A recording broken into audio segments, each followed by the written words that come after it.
ఈరోజు కూడా మనం పరిశుద్ధ లేఖనంలో నుంచి దేవుని వాక్యాన్ని ధ్యానం చేయడానికి ఈ పరిశుద్ధ దినమందు ప్రభువు మనకిచ్చిన ఈ గొప్ప కృపను బట్టి ప్రభువుకు వెలలేని స్తుతులు స్తోత్రాలు తెలియచేస్తూ ప్రార్థనతో వాక్య ధ్యానంలోనికి మనం వెళ్దాం, ప్రార్థన చేసుకుందాం.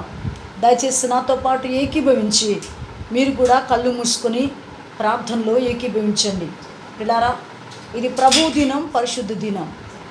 మనం ప్రభువును ఆరాధించవలసినటువంటి దినం. మనకున్న ప్రస్తుత పరిస్థితులను బట్టి, మనకున్న ప్రతికూల పరిస్థితులను బట్టి మనం మందిరాల్లోనికి వెళ్ళి మందిరాల్లో కూడుకొని మనం ప్రభువును ఆరాధించలేకపోతున్నాం. కానీ దేవుని అద్భుతమైన కృపలో మన గృహాల్లో, మన ఇండ్లలో, మన కుటుంబాలతో కలిసి ప్రభువును ఆరాధన చేసే అవకాశాన్ని ప్రభువు మనకిచ్చాడు. కాబట్టి మనం కూడి ఉన్న చోటే అదే ఒక ఆరాధనా స్థలం. దేవునికి మనం స్తుతులు అర్పిస్తూ, ప్రార్థనలు చేస్తూ, వాక్యాన్ని ధ్యానిస్తూ, వాక్యము నేర్చుకుంటూ, వాక్యములో ఎదగవలసిన వారం అయిందాం. కాబట్టి ఈరోజు వాక్య ధ్యానంలోనికి మనం వెళ్ళే ముందు ప్రార్థన చేసుకుందాం. దయచేసి కళ్ళు మూసుకున్నట్లయితే ప్రార్థన చేసుకుందాం.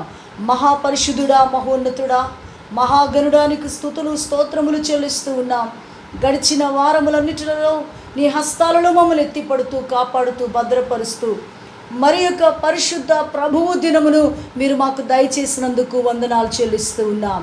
ఈ దినం తిరిగి మరలా నీ వాక్యాన్ని ధ్యానిస్తూ ఉండగా ఆత్మ దేవునిగా, పరిశుద్ధాత్మ బోధకునిగా మీరు మాకు బోధించమని అడుగుచున్నాం.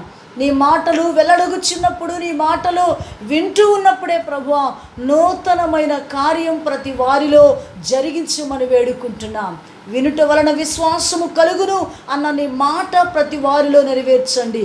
జీవము కలిగిన నీ మాట, శక్తి కలిగిన నీ మాట, ఉన్నతమైన నీ మాటల చేత మమ్మల్ని బలపరచుమని, మహిమ మీరు పొందమని, మహిమంతా మీకు ఆరోపిస్తూ యేసుక్రీస్తు నామములో ప్రార్థన చేసి అడిగి పొంది ఉన్నాము తండ్రి, ఆమేన్. దేవునికి మహిమ కలుగునుగాక. మరొకసారి పిల్లారా, వాక్యంలోనికి మనం వెళ్దాం. దయచేసి మీరున్న స్థలములో, మీరు కూర్చున్న స్థలములలో, మీ బిడ్డలతో కూడి కూర్చున్నటువంటి స్థలములో అందరూ బైబిల్స్ తెరిచి, మీ ముందున్న బైబిల్ తెరిచి వాక్యమును ధ్యానం చేయబోతున్నాం. మీరు కూడా నాతో పాటు కలిసి వాక్యాన్ని చూడవలసిందిగా ప్రభువుపేట మీకు తెలియచేస్తున్నాను. పరిశుద్ధ గ్రంథములోనికి మనం వెళ్దాం. ఈ కడవరి దినములలో, ఈ చివరి దినములలో విశ్వాసులమైనటువంటి మన విశ్వాసాన్ని వృద్ధి పొందించుకోవాలి. ఈ శ్రమల కాలములో, ఈ శోధన కాలములో చూస్తున్న ఈ విపత్కరమైన పరిస్థితులలో విశ్వాసులమైనటువంటి మనం, యేసు స్వరక్తం ఇచ్చి సంపాదించిన దేవుని సంఘమైనటువంటి మనం పిల్లారా, విశ్వాసములో వృద్ధి పొందుచు, విశ్వాసముందు నిలకడ కలిగి ప్రభువులో ముందుకు సాగవలసిన వారమై ఉన్నామన్న విషయాన్ని మనం ఈరోజు జ్ఞాపకం చేసుకుందాం. అందుకే యేసుక్రీస్తు ప్రభువారు సువార్తను ప్రకటించిన ఆ దినాలలో, ఆయన ప్రకటించిన 3.5 సంవత్సరాలలో శిష్యులు ఆయనతో కూడా కలిసి నడిచి అద్భుతాలు చూచి, అద్భుతాలను యేసయ్య జరిగించిన కార్యాలను చూస్తూ ప్రభువులో ఆనందిస్తూ ఉన్నటువంటి సందర్భాలు ఎన్నో మనం చూస్తాం. ఒకసారి ఒక వ్యక్తికి దయ్యము పట్టి, ఒక చిన్నవానికి దయ్యం పట్టి, చాంద్ర రోగము కలిగిన వాడు అని చదువుతాము లేఖనాలలో. తరచూ నీళ్లలో, అగ్నిలో పడుతూ బహు బాధపడుతున్నటువంటి సమయంలో ఆ తండ్రి తన కుమారుని యేసు ప్రభు యొక్క శిష్యుల దగ్గరకు తీసుకుని వెళ్తాడు స్వస్థత కొరకు. కానీ చదువుతాము లేఖనాలలో మత్తయి సువార్త 17వ అధ్యాయం 20-21 వచనాలను మనము చూడగలిగితే పిల్లారా, అక్కడ చూస్తాం యేసు ప్రభు యొక్క శిష్యులు ఆ కార్యాన్ని అనగా స్వస్థతను చేయలేకపోతారు. ఆ రోగికి ఉన్నటువంటి ఆ వ్యాధి నుంచి అతనికి స్వస్థతను చేయలేకపోతారు. ఆ తండ్రి యేసుప్రభు దగ్గరకు వచ్చి, ప్రభువా, నా కుమారుని నీ శిష్యుల దగ్గరకు తీసుకుని వెళ్ళాను, కానీ నా కుమారుని బాగు చేయలేకపోయారు, స్వస్థపరచలేకపోయారు అని ఆ తండ్రి ప్రభువారితో చెప్పిన మాట మనం చూస్తాం. అప్పుడు ప్రభు అంటున్న మాట పిల్లారా, శిష్యులను చూచి, అల్ప విశ్వాసులారా అంటూ, నేను ఎంతకాలం మీతో ఉంటాను, మిమ్మల్ని సహిస్తానంటూ ఆ రోగిని స్వస్థపరిచినట్లు, ఆ దయ్యమును వదలగొట్టినట్లు లేఖనాల్లో చూస్తా. ఏకాంతముగా శిష్యులు ప్రభు దగ్గరకు వచ్చి, ప్రభువా, మేమెందుకు ఆ దయ్యమును వెళ్ళగొట్టలేకపోయాం అని అడిగారు. ప్రభువారు చెప్పిన జవాబు, శిష్యులకు ప్రభువారు చెప్పిన మాట ఏమంటే ప్రియులారా, అల్ప విశ్వాసము వలన మీరు ఆ దయ్యమును వెళ్ళగొట్టలేకపోయారు అని ప్రభు చెప్పాడు. అల్ప విశ్వాసం అంటే విశ్వాసము లేదు అన్నది కాదు, కానీ అది కొంచెంగా ఉంది, అల్పంగా ఉంది, చాలా తక్కువగా ఉంది అని అర్థమిస్తూ ఉంది పిల్లారా. అందుకని వారిని విశ్వాసములో మరింత బలపరచడానికి, వారిని విశ్వాసములో వృద్ధి పొందించడానికి, విశ్వాసములో శిష్యులను ఎదిగింప చేయడానికి ప్రభువారు ఒక ఉపమానము చెప్పినట్లు మనం చూస్తాం. అదే మత్తయి సువార్తలో మనం చదవగలుగుతూ వస్తే దయచేసి పరిశుద్ధ లేఖనాలను చూద్దాం. మత్తయి సువార్త 17వ అధ్యాయం 21వ వచనం, 21వ వచనం. అందుకైనా మీ అల్ప విశ్వాసము చేతనే మీకు ఆవగింజంత విశ్వాసము ఉండేలా ఈ కొండను చూచి ఇక్కడ నుండి అక్కడికి పొమ్మనగానే అది పోవును, మీకు అసాధ్యమైనది ఏది ఉండదని మీతో నిశ్చయముగా చెప్పుచున్నానని వారితో ప్రభువారు చెప్పిన మాటను మనం చూస్తూ ఉన్నాం. ఇదిగో ఆవగింజంత విశ్వాసము మీలో ఉంటే మీరు గొప్ప కార్యాలు చేస్తారు, అద్భుతాలు చేస్తారు అన్న మాటను ప్రభువారు వారితో చెప్పినట్లు మనం చూస్తున్నాం. ఈరోజు ప్రియులారా, మన వాక్య ధ్యాన అంశం ఏమంటే, మనము చదివాము ఇక్కడ ఆవగింజ అని చదివాం. ఆవగింజంత విశ్వాసం ఉంటే కొండలను పెకలించవచ్చు అన్న గొప్ప మాటను మనం చదువుతూ వచ్చాం. ఈ విపత్కర పరిస్థితులలో, ఈ ప్రతికూల పరిస్థితులలో మందిరాలకు వెళ్ళి ఆరాధనలను జరుపుకోలేక, వాక్యాన్ని సమృద్ధి అయిన వాక్యము వినలేక, దైవ సన్నిధిని సరిగా మనం అనుభవించలేని ఈ పరిస్థితుల్లో ప్రభువారు మనకు నేర్పించేటువంటి మాట ఏమంటే, మన విశ్వాసములో మరింత వృద్ధిని పొందాలి, విశ్వాసములో బలపడాలి, విశ్వాసము ద్వారా గొప్ప కార్యాలను చూస్తూ చేస్తూ అనుభవించేవారులుగా మనం ఉండాలి. అందుకే ఈరోజు మన అంశం ఏమంటే, వాక్య అంశం ఏమంటే పిల్లారా, ఆవు గింజ అంత విశ్వాసం అని చదువుతున్నా. మీకు అర్థమవడానికి నేను ఒక సన్నివేశాన్ని, పాత నిబంధన గ్రంథములో జరిగిన ఒక సన్నివేశాన్ని మేము ముందు ఉంచుతాను. మనందరికీ తెలుసు, రాజుల మొదటి గ్రంథం 18వ అధ్యాయంలో గొప్ప దైవజనుడు, ప్రార్థనాపరుడు, అగ్ని వంటి ప్రవక్త, రోషం కలిగినటువంటి ప్రవక్త ఏలియా. కర్మేలు పర్వతం మీద ఏలియా ప్రార్థన చేస్తూ ఉన్నాడు. రాజుల మొదటి గ్రంథం 18వ అధ్యాయం 42-43 వచనాలు మనం చూడగలిగితే పిల్లారా, ఎందుకు ప్రార్థన చేస్తున్నాడు ఏలియా? అప్పటికే భూమి మీద 3.5 సంవత్సరముల నుంచి వర్షము లేదు. అందుకు వర్షం కొరకు ఏలియా ప్రార్థన చేయడం మొదలుపెట్టాడు.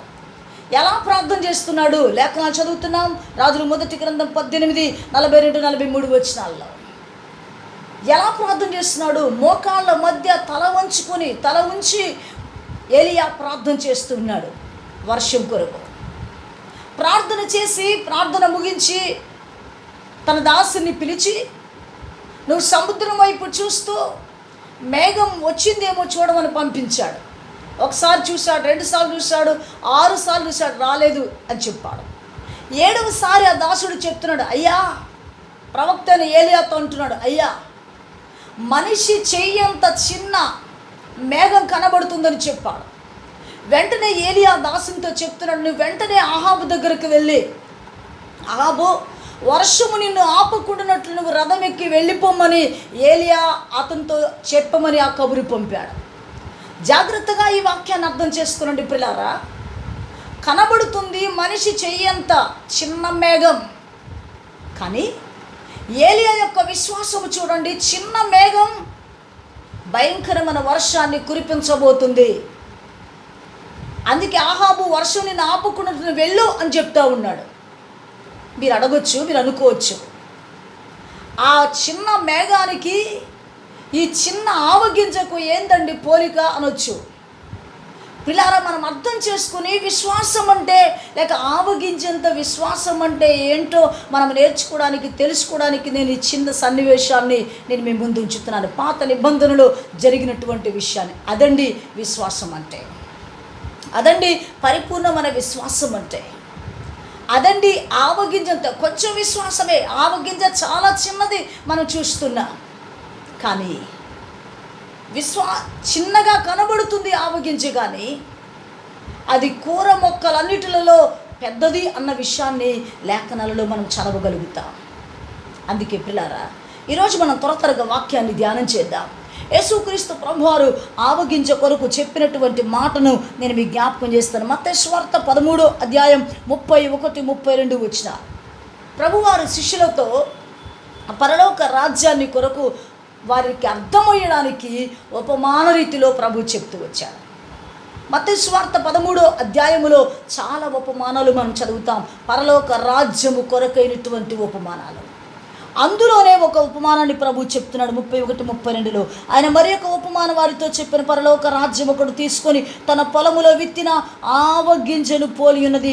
అది విత్తనములన్నిటిలో చిన్నదే గాని పెరిగినప్పుడు కూర మొక్కలన్నిటిలో పెద్దదై ఆకాశ పక్షులు వచ్చి దాని కొమ్మల యందు నివసించినంత చెట్టగును. ఈరోజు మన అంశం ఆవగింజ. ఇక్కడ మనం చదువుతున్నాం పిల్లరా, పరలోక రాజ్యం ఒకడు తీసుకొని తన పొలములో విత్తిన ఆవగింజను పోలి ఉన్నది అని చదువుతున్నా. అక్కడ రాయబడుతున్న మాట అది విత్తనములన్నిటిలో చిన్నది అని చదువుతున్నా. మనం ఆరాధిస్తున్నటువంటి యేసయ్య, యేసు దేవుడు ఎంత అద్భుతమైన ఆశ్చర్యమైనటువంటి దేవుడు అంటే ప్రియులారా, తన బిడ్డల యొక్క విశ్వాసాన్ని వృద్ధి పొందించడానికి లేఖనాల్లో చూస్తూ వస్తే అద్భుతమైన విషయాలను తన ప్రజలకు నేర్పించడానికి ప్రభువారు పెద్దవాటిని కోరుకొని పెద్ద విషయాలను చెప్పినట్టు లేఖనాల్లో మనం చూడం. ఆయన చిన్న వాటిని కోరుకొని పెద్ద విషయాలను లేక పెద్ద కార్యాలను ఆయన జరిగించిన అనేక సంఘటనలు బైబిల్లో మనం చదువుతాం.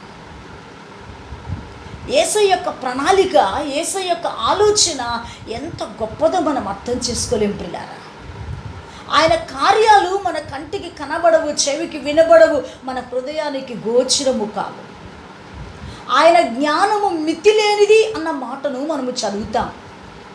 ఆయన ఎంత గొప్ప దేవుడు అంటే చిన్న వాటిని ఎన్నుకొని చిన్న వస్తువుల ద్వారా, చిన్నవాటి ద్వారా దేవుడు మానవులకు అనేకమైన గొప్ప సంగతులను నేర్పిస్తూ వచ్చాడు. ఇప్పుడు కూడా అంతే. శిష్యులకు ఆ చిన్న ఆవగింజను చూపుతూ చాలా గొప్ప విషయాలను ప్రభువారు నేర్పిస్తున్నట్లుగా మనము చదువుతున్నాం. బైబిల్ గ్రంథములో మనం చూడగలుగుతూ వస్తే నేను మీకు ఒక చిన్న ఎగ్జాంపుల్ గుర్తు చేస్తా. యేసు ప్రభువారు మొట్టమొదటిసారిగా శిష్యుల యొక్క దగ్గరకు వెళ్ళి సీమోను యొక్క చిన్న దోణిని తీసుకొని ఆ చిన్న దోణిలో కూర్చొని సువార్తను ప్రకటించినట్లు లేఖనాలలో మనం చదువుతున్నాం. చిన్నదాన్ని కోరుకుంటున్న పెద్ద దేవుడు పిల్లారు. ఎంత అద్భుతం కదా! ఈ మాట వింటుండగా నువ్వు కూడా అర్థం చేసుకో, నేను అర్థం చేసుకో, మనం అర్థం చేసుకోవాలి. మనం ఆరాధిస్తున్నటువంటి యేసు దేవుడు చిన్నవారిని కోరుకుంటున్నాడు, చిన్న వాటిని కోరుకుంటున్నాడు, తృణీకరించమని వారిని కోరుకుంటాడు, ఎన్నిక లేని వారిని కోరుకుంటాడు, యోగ్యత లేని వారిని కోరుకుంటాడు. వారి ద్వారానే పెద్ద కార్యాలు చేస్తాడని చెప్పడానికి ఈ బెస్ట్ ఎగ్జాంపుల్ సరిపోతుంది అనుకుంటున్నాను. దాదాపు 20,000 మంది ప్రజలకు ఆహారం పెట్టడానికి దేవుడు ఆ చిన్న బాలుడి దగ్గర ఉన్నటువంటి 5 రొట్టెలు 2 చేపలు తీసుకున్నట్లు చూస్తున్నా. చిన్న వాటిని కోరుకుంటున్నాడు పిల్లలు. అందుకే ఆవగింజ నుంచి చాలా గొప్ప విషయాలను పరిశుద్ధాత్ముడు నేర్పిస్తున్నాడు. ఆవగింజ చిన్నది అని చూస్తున్నా. దయచేసి విషయాలు నోట్ చేసుకోండి, రాసుకోగలిగిన వాళ్ళు రాసుకోండి పిల్లారా. ఆవగింజ చిన్నది, చిన్నదాన్ని దేవుడు ఎన్నుకుని ఆ చిన్నదానిలో నుంచి గొప్ప విశ్వాసాన్ని నేర్పిస్తూ గొప్ప సంగతులను పరిశుద్ధాత్ముడు వాక్యపు వెలుగులో ఈరోజు మనకు నేర్పిస్తున్నాడు. క్రింద వచనంలోనికి మనం వెళ్దాం. మొదటి మాట ఆవగింజ విత్తనములంట్లో చిన్నది. రెండో మాట నేను మీకు నేర్పిస్తాను. ఒకడు తీసుకొని తన పొలములో విత్తిన ఆవగింజను పోలియున్నది అని చదువుతున్నా. ఇప్పుడు విత్తువాడు దేవుడు, ఆ విత్తనం మానవుడు. ఈ ఉపమానంలో దేవుడు మనకు చేర్పించే మాట ఏమంటే ఆవగింజ అనే ఆ విత్తనం మానవుడు, విత్తువాడు దేవుడు, విత్తుచున్న స్థలం పొలం అన్న విషయం మనకు అర్థమవుతుంది. ఇప్పుడు చూడండి, ఈ విత్తనం, ఈ ఆవగింజ విత్తనం విత్తువాని చేతిలో ఉన్నట్లుగా మనము చదువుతున్నాం. ఏమండి, చాలా సింపుల్గా చదువుతుండగా మనకు ఏమి ఇదేనా అనిపిస్తుంది, కానీ గొప్ప మర్మమ ఆ మాటలో రాయబడి ఉంది ప్రియులారా. విత్తనం విత్తువాని చేతిలో ఉంది, నేల మీద పడిలేదు ఆ విత్తనం, దానంతట అది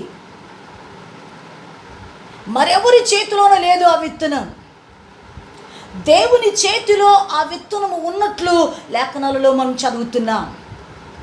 ఈరోజు ఒక అద్భుతమైన విషయం ప్రియులారా, నీవు నేను మనం దేవుని చేతిలో ఉంటే అది చిన్నది కావచ్చు, కానీ అది పెరిగి పెద్దదై అనేకులకు నీడనిచ్చే మొక్కగా మారుతుంది. ఎప్పుడో తెలుసా? దేవుని చేతిలో మనం ఉన్నప్పుడు. మనకు తెలుసు, చాలా స్పష్టమైనటువంటి, చాలా బాగా తెలిసిన వాక్యం.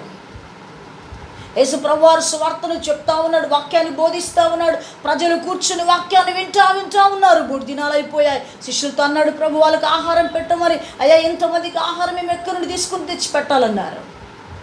వాళ్ళు చూస్తే ఒక బాలుడి దగ్గర 5 రొట్టెలు 2 చేపలు ఉన్నట్లు మనం చూస్తున్నాం. అవి తీసుకొని ప్రభు చేతులకు తీసుకుని వచ్చారు. ప్రభు వాటిని విరిచి కృతజ్ఞతాస్తులు చెల్లించి వడ్డించమన్నాడు. మనం చదువుతాము. లెక్కకు చూస్తూ వస్తే 5,000 మంది పురుషులు ఉన్నారు, ఇంకా పిల్లలు స్త్రీలు లెక్క పెట్టలేదు. దాదాపుగా సుమారు 20,000 మంది ఉన్నారనుకుందా పిల్లరా. ఆ రొట్టెలు లేక చిన్న చేపలు ఆ బాలుడి దగ్గరే ఉంటే ఆ బాలుడే తినేవాడేమో, లేక ఆ బాలుడు సంతృప్తి చెందేవాడేమో. ఎప్పుడైతే ఆ రొట్టెలు ఆ చేపలు దేవుని చేతులోనికి వచ్చాయో అవి ఆశీర్వాదకరంగా మారాయి. 20,000 మందికి దాదాపుగా వారి ఆకలిని తీర్చినట్లు మనం చదువుతున్నాం. నేను మరలా గుర్తు చేస్తున్నాను పిల్లారా, ఆవగింజ చిన్నది అని చూసాం మొదటిగా.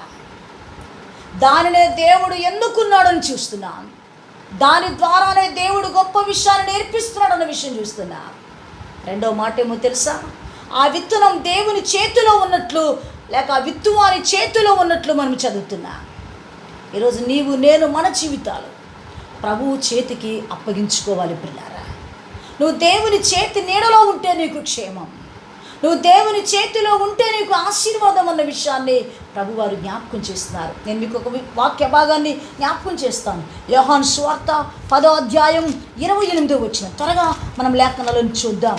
యోహాను సువార్త 10వ అధ్యాయం 28వ వచనాన్ని ఒకసారి మనం చూద్దాం. యోహాను సువార్త 10వ అధ్యాయం 28వ వచనం. నేను వాటికి నిత్య జీవమునిచ్చుచున్నాను గనుక అవి అన్నిటికీ నశింపు, ఎవడును వాటిని నా చేతిలో నుండి అపహరింపడు. పిల్లారా, దేవుని చేతిలోనికి నువ్వు వస్తే, అనగా నీ జీవితాన్ని దేవునికి అప్పగించుకోగలిగితే, నీ జీవితాన్ని ప్రభువు చేతికి నువ్వు ఇవ్వగలిగితే దేవుడు నీకు నిత్య జీవం ఇస్తాడు. అంతేకాదు, ఆయన చేతిలో నుంచి ఎవరు నిన్ను అపహరించలేరు అన్న విషయాన్ని మనం నేర్చుకోగలుగుతున్నాం. నేను మళ్ళా చెప్తున్నాను పిల్లరా, రెండో మాట, దేవుని చేతిలో ఉన్నటువంటి విత్తన అనగా ఆవగింజ దేవుని చేతిలో ఉంది. మొదటిగా అది చిన్నది, దేవుడు ఎన్నుకున్నాడు.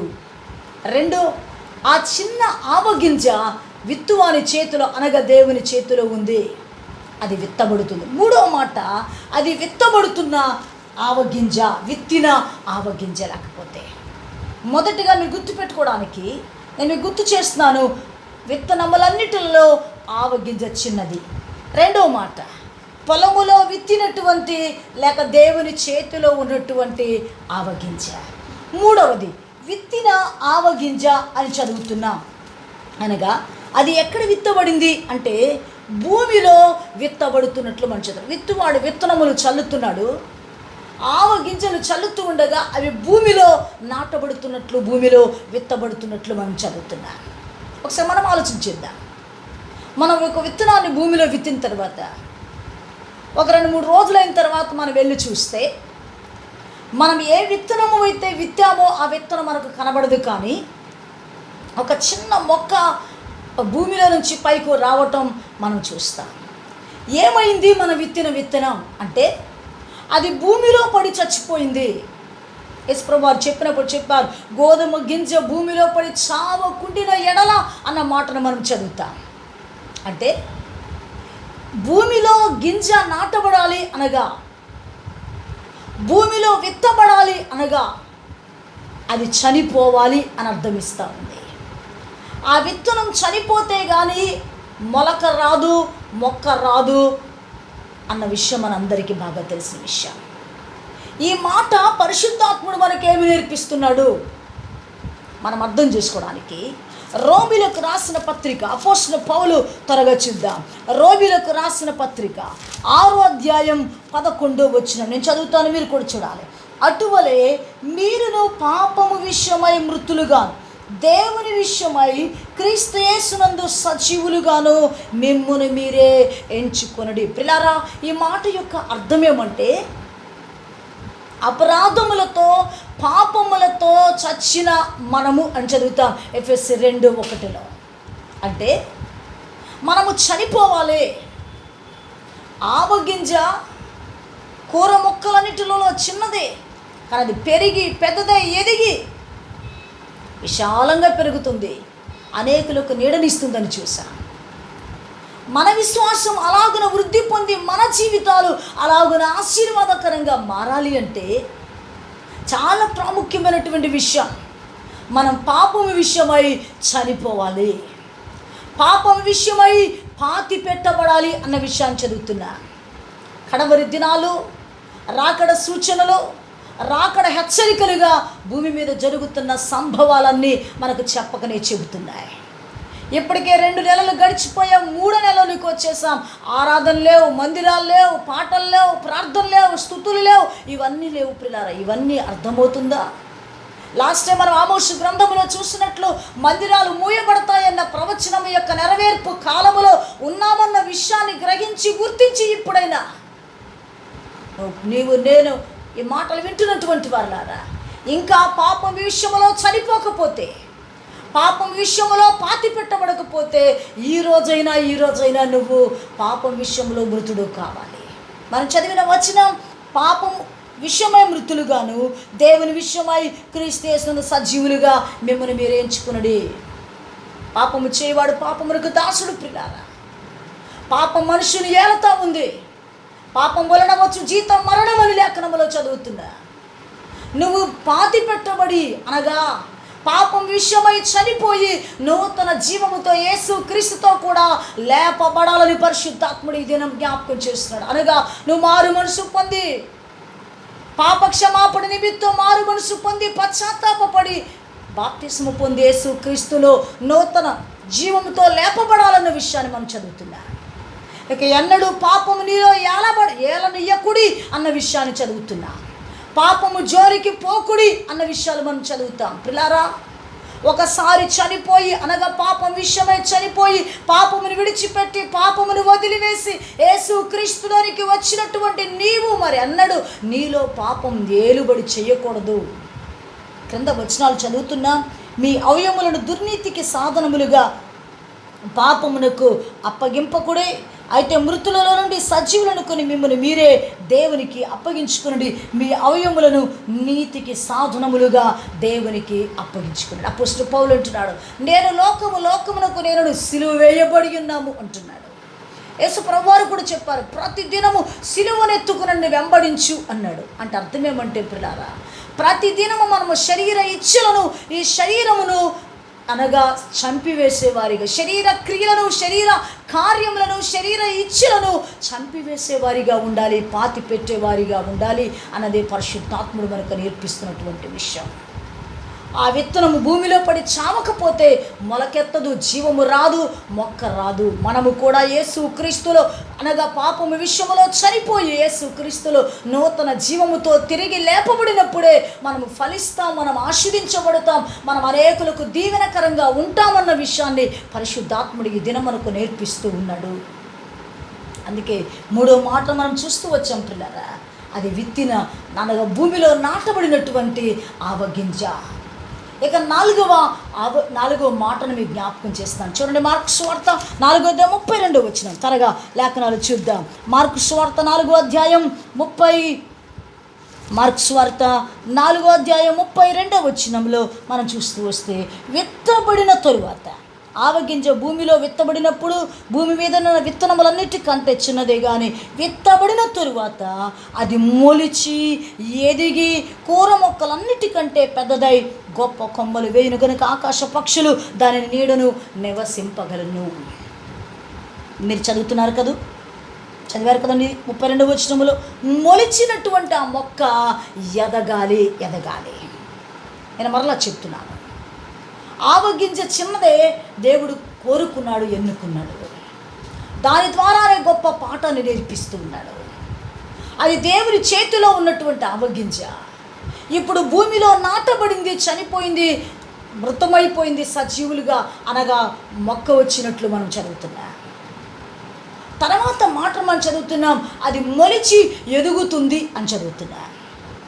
అనగా నువ్వు పాపం విషయమై చనిపోయి జీవముతో లేపబడినటువంటి నీవు, రక్షణ పొందినటువంటి నీవు ఎదుగుచున్నటువంటి వ్యక్తిగా ఉండాలి. ఈరోజు చాలామంది జీవితాల్లో ప్రియులారా రక్షణ పొందుతున్నారు, పాపాన్ని విడిచిపెడుతున్నారు, పాపము నుండి విడుదల పొంది, పాప క్షమాపణ పొంది, మారు మనసు పొంది రక్షణ పొందుతున్నారు, అక్కడే నిలిచి ఉంటున్నారు. కానీ ఎదగాలి అన్న విషయాన్ని మనం నేర్చుకుంటున్నాం. దయచేసి ఈ చివరి మాటను మనం త్వరగా ధ్యానం చేయబోతున్నాం. ఎదగాలి. నేను మీకు ఒక చిన్న మాటను గుర్తు చేస్తాను, జాగ్రత్తగా దాన్ని గమనించి నేర్చుకుందాం. ఒక వ్యక్తి లోకములో ఉన్నాడు, పాపములో ఉన్నాడు, అంధకారములో, అజ్ఞానములో, చీకట్లో ఉన్నాడు. దేవుని వాక్యం చేత ఆ వ్యక్తి పట్టబడి రక్షణ పొందినటువంటి వ్యక్తులను విశ్వాసి అంటున్నారు, బిలీవర్, విశ్వాసులు అంటున్నారు. విశ్వాసిగా ఉండిపోకూడదు, ఎదగాలి. విశ్వాసి శిష్యుడుగా మారాలి. ప్రభువు చెప్పాడు మత్తయి సువార్త 28:19 చదువుతాం, సమస్త జనులను శిష్యులుగా చేయుడి అన్నారు. అనగా శిష్యులుగా మార్చబడాలి. శిష్యుడిగా ఉన్నటువంటి వారు పరిచారకులుగా మార్చబడాలి. పరిచారకులు నాయకులు, లీడర్స్ కావాలి. ఇది విశ్వాసములో ఎదగవలసినటువంటి, భక్తిలో ఎదగవలసినటువంటి, ప్రార్థనలో ఎదగవలసినటువంటి, పరిశుద్ధతలో ఎదగవలసినటువంటి, క్రీస్తులో మరింత ముందుకు సాగవలసినటువంటి విధానం. ఈరోజు రక్షించబడుతున్నాం, లోకములో నుంచి, పాపం నుండి బయటకు వస్తున్నాం, విశ్వాసులుగానే జీవితాన్ని కొనసాగిస్తున్నాం. అది కాదండి, శిష్యులుగా మార్చబడాలి. ప్రభువుని వెంబడించే వారిగా, ప్రభు యొక్క పాదబలి దగ్గర కూర్చొని నేర్చుకొని ఆ వాక్యాన్ని ఇతరులకు నేర్పించగలిగిన ఉన్నత స్థాయిలోనికి, ఉన్నత స్థితిలోనికి, ఉన్నత కృపలోనికి సంఘం, విశ్వాసులు, దేవుని బిడ్డలు రావాలని పరిశుద్ధాత్ముడు కోరుతున్నాడు. ఆవగింజ మొలిచి అది ఎదగకుండా ఉండలేదు, ఎదిగినట్లు మార్కు సువార్త 44:32 మనం చూస్తున్నాం. ఎదిగినటువంటి ఆవగింజ. ఫిలిప్పీలకు రాసిన పత్రిక 1:11 మీరు తర్వాత చదువుకోండి. తిమోతికి రాసిన మొదటి పత్రిక 4:6 విశ్వాస సుబోధ సంబంధమైన విషయంలో పెంపారుచు అన్నాడు. ఎఫెసీయులకు రాసిన పత్రిక 4లో కూడా మనం చదువుతాం, క్రీస్తు వలె మన ప్రేమ కలిగి సత్యము చెప్పుచు క్రీస్తు వలె మనం అన్ని విషయములలో ఎదుగుదుము అంటున్నాడు. కాబట్టి వాక్యం వింటున్న దేవుని బిడ్డలారా, ప్రార్థనలో ఎదుగుతూ వచ్చారా? ఈ లాక్డౌన్ పీరియడ్లో ఎంత ఖాళీ సమయం, ఎంత రెస్ట్ పీరియడ్ ప్రభు మనకిచ్చాడు. విశ్వాసములో వృద్ధి పొందారా? ప్రార్థన సమయం పెరిగిందా? ప్రార్థనలో ఎదిగారా? వాక్యాన్ని చదువుటలో ఎదిగారా? దేవుని శక్తిని అనుభవించుటలో ఎదిగారా?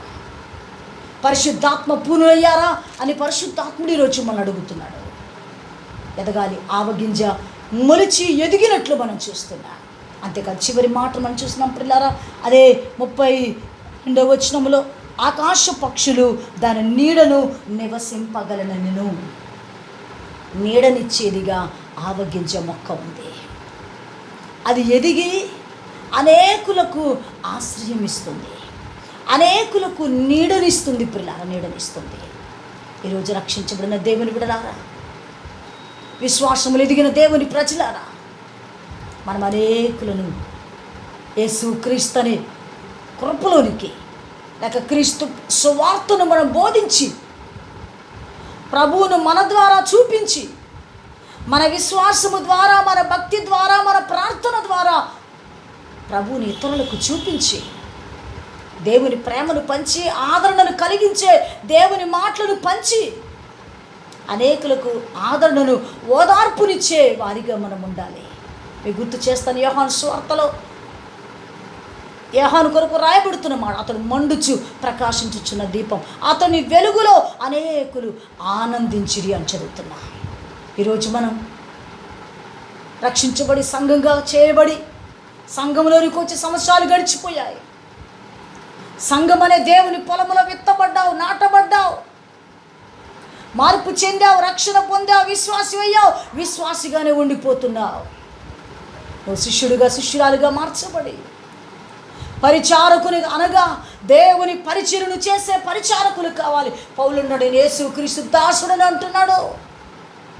ఈరోజు సంఘములో పరిచారము చేసే పరిచారకులు కావాలి. తగ్గించుకొని తాము తగ్గించుకొని దేవుని పరిచర్యలో పరిచారకులుగా, దేవుడు ఏ పని అప్పగిస్తే ఆ పని చేయడానికి, ఏ పని నిర్ణయిస్తే ఆ పని చేయడానికి, అది ఏది ఎంత చిన్నదైనా ఎంత పెద్దదైనా దేవుని పరిచర్య కొరకు, దేవుని సంఘ అభివృద్ధి కొరకు ఈరోజు పరిచారకులు కావాలి. ప్రియులారా, పరిచారకులు రావాలి.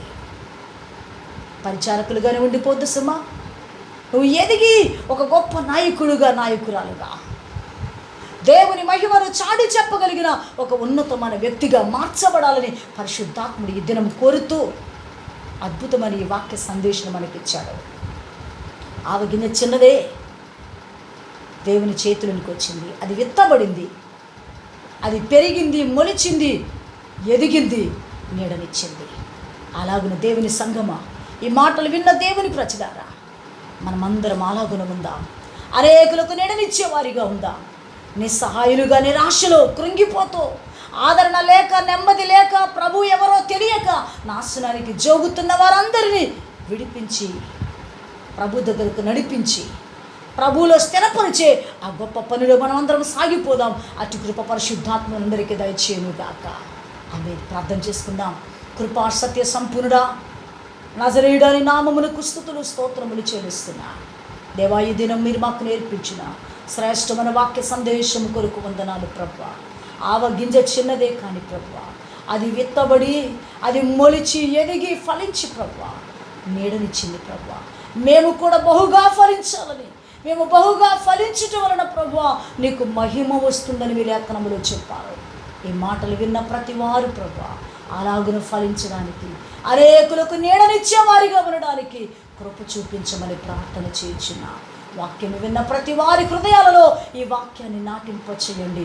వాక్యము విన్న ప్రతి వారి జీవితాలు బహుగా ఫలించును గాక, నీడనిచ్చువారై ఉందురు గాక, అనేకులకు ఆశ్రయం ఇచ్చువారిగా ఉందురు గాక అని ప్రకటిస్తూ దీవిస్తూ ప్రభువా మా ముందున్న ఈ ప్రతికూల పరిస్థితులను మార్చమని ప్రార్థిస్తూ ఉన్నాం.